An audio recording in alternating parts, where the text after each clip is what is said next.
इतिहास का काला दिन, भारत के लिए सबसे काला दिन। ये कह पाना मुश्किल है कि एयर इंडिया की फ्लाइट जो अहमदाबाद से लंदन के लिए उड़ती है वो अगले टेक ऑफ के 30 सेकंड के भीतर कैसे क्रैश हो जाती है। सीसीटीवी फुटेज में अगर आप देखेंगे तो एयर इंडिया का जहाज टेक ऑफ ठीक ठाक करता है, लेकिन कुछ देर तक देखने के बाद 30 सेकंड के बाद फ्लाइट 30 सेकंड जब हवा में होती है तो जहां से उसको अब ऊपर की तरफ उठना था वहां से वो जहाज नीचे गिरने लगता है।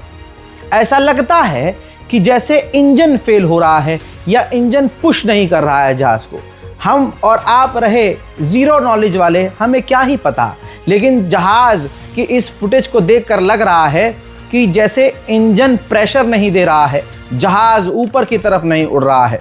पहले ये थ्योरी बनाई जा रही थी कि ये आतंकी हमला हो सकता है, धमाका हुआ नहीं, धमाका हुआ था क्रैश के वक्त। जी हाँ, अब आपको बता देता हूं मामला ये, और सुन लीजिए कि मौत के आंकड़े इतने क्यों बढ़ गए हैं।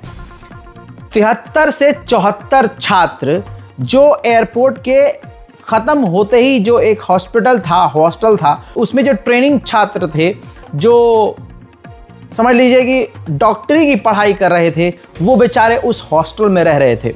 जहाज सीधा जाता है और पीछे का हिस्सा उस घर पर टच होता है और 1-2 बिल्डिंग तक टकराता हुआ धमाके के साथ आगे बढ़ जाता है, जिसमें फ्लाइट के अंदर जितने लोग थे, जिसमें 10 क्रू मेंबर, 2 पायलट, जिसमें 241 यात्री थे, सिर्फ एक को छोड़कर, कहीं कहा जा रहा है 2, कहीं कहा जा रहा है 1, लेकिन एक काम कंफर्म कर रहे हैं कि एक वो व्यक्ति बच गया, बाकी सारे के सारे मारे गए।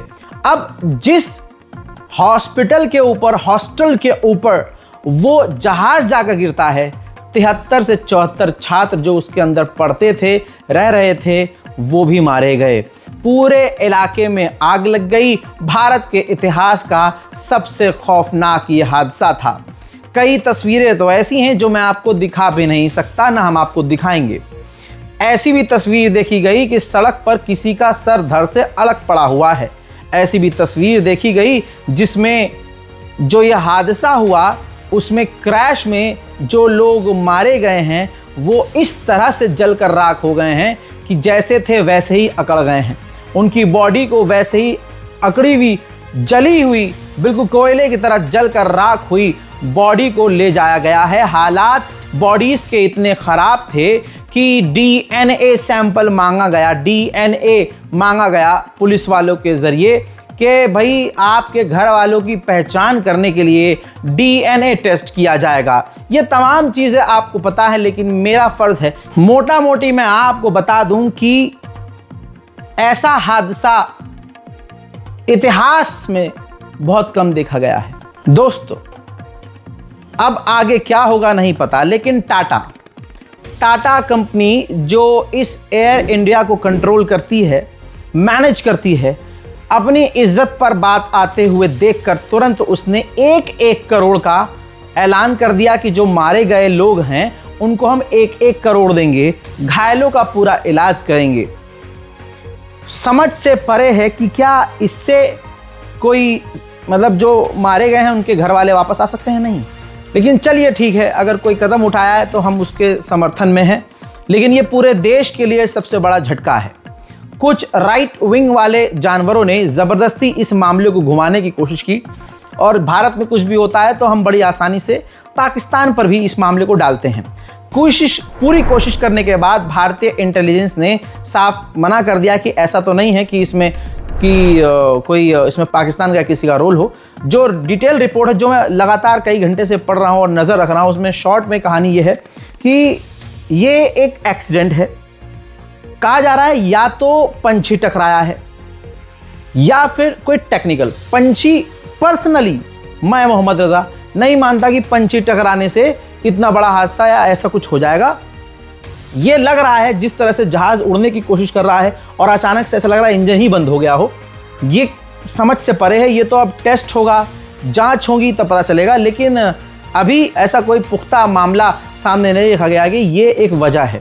कहा जा रहा है कि ब्रिटेन और अमेरिका की जो है जांच कमेटी जो एविएशन से जुड़ी है, जो इन्हीं सब चीज़ों पर एक्सपर्ट है, वो आएगी और जांच करेगी और बताएगी कि आगे क्या होता है। हजरात, इसी के साथ जो चीज़ें आपको थोड़ा थोड़ा जानने में होगा इंटरेस्ट, तो मैं आपको दिखाता हूँ। पहली तस्वीर आई है विमान के पायलट सुमित सबरवाल की। पहली ये तस्वीर है अहमदाबाद से। ये वही जहाज़ जो है लेकर उड़े थे जो पूरी तरह से क्रैश हो गया।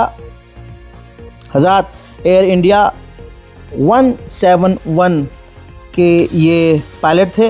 अच्छा खासा एक्सपीरियंस था और न तेज़ हवा चल रही थी, न मौसम ख़राब था। अब बस ये जानना है कि ये हुआ कैसे है।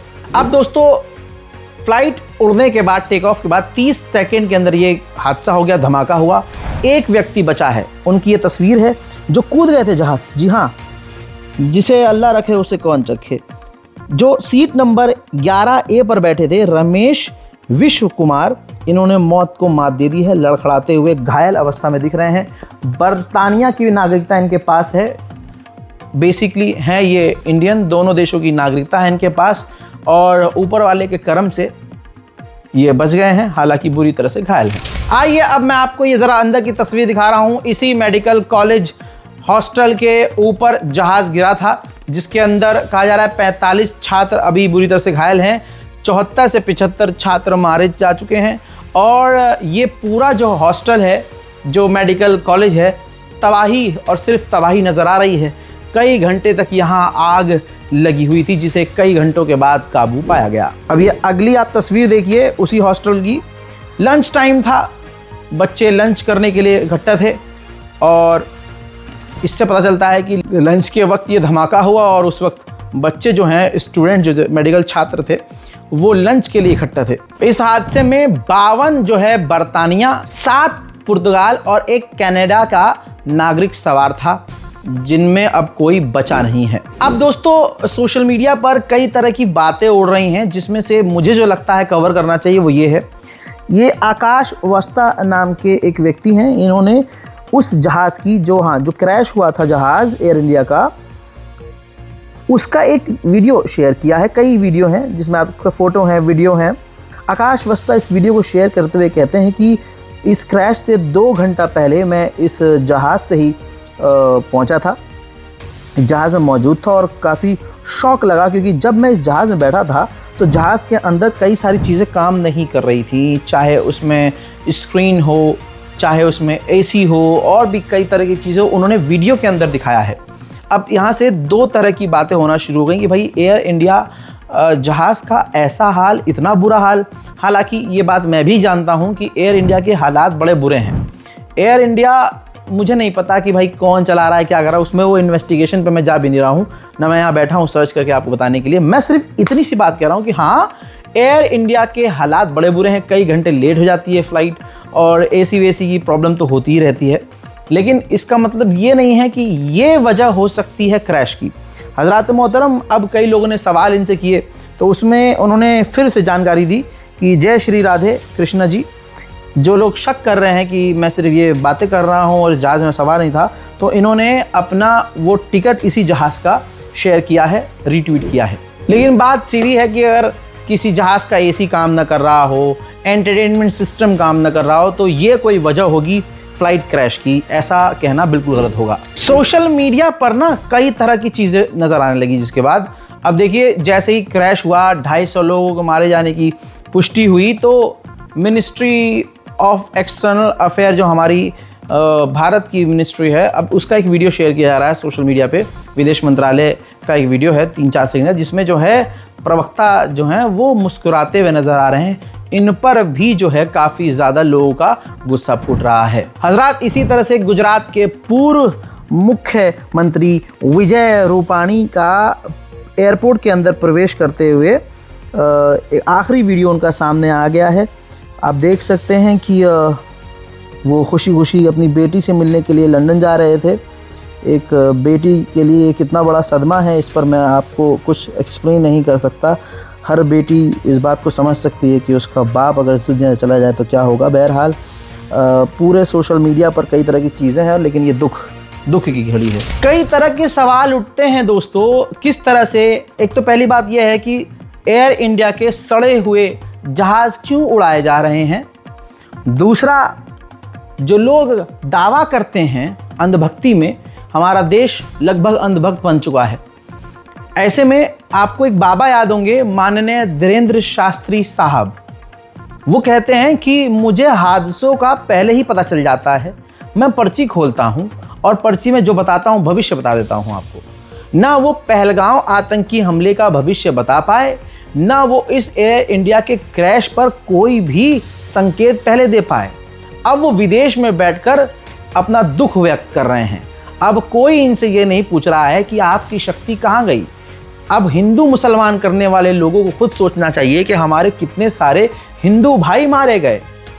लंदन में रह रहे थे, वहाँ पढ़ रहे थे, काम कर रहे थे, परिवार वहाँ रह रहा, जो भी था, भारतीय हिंदू मारे गए। हालांकि मैं गलत हूँ, हिंदू मुसलमान नहीं करना चाहिए, लेकिन राइट विंग की नज़र और उनकी ज़बान से बोलूँ तो हिंदू मारे गए, भारी मात्रा में मुसलमान भी मारे गए।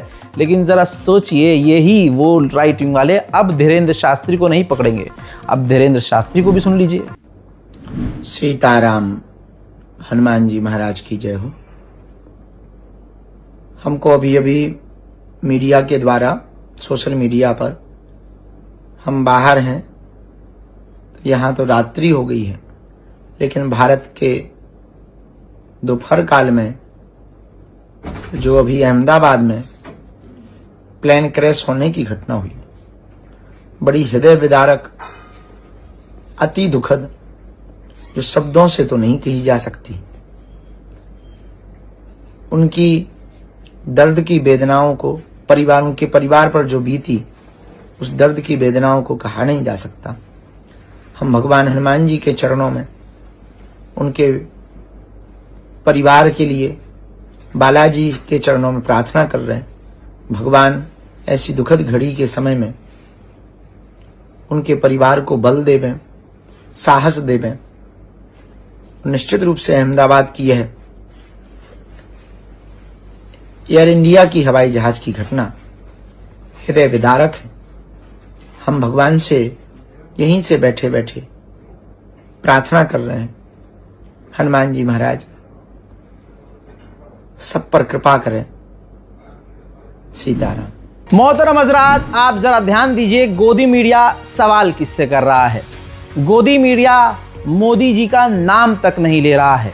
गोदी मीडिया इस्तीफा ये जुमला तक नहीं बोल रहा है, ये वर्ड भी नहीं बोल रहा है। ये कीमत है हमारे इस देश के हिंदू भाइयों की। कम से कम हमारे हिंदू भाइयों को तो सोचना चाहिए कि हमारे अपने लोग मर गए हैं भाई। ये हम जागे हुए हैं कि सोए हुए हैं? आज का हिंदू जागा हुआ है तो इस्तीफा क्यों नहीं मांगा जाता? इतना सिस्टम हमारा खराब क्यों है? इसी तरह से आप समझिए कि जो हिंदूवादी भीड़ है, ये भाजपाई भीड़ है, वो कितनी मुर्दा और हैवान भीड़ है।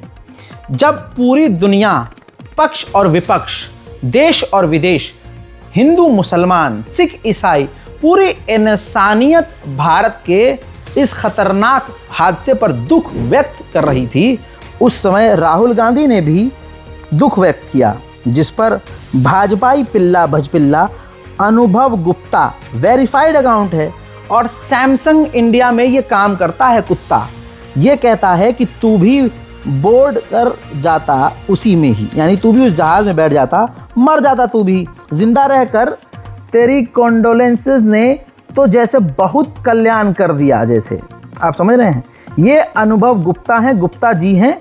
अब आप समझ सकते हैं कि ये किस पार्टी के समर्थक हैं, ये किस पार्टी से जुड़े हुए हैं और इनका एजेंडा क्या है।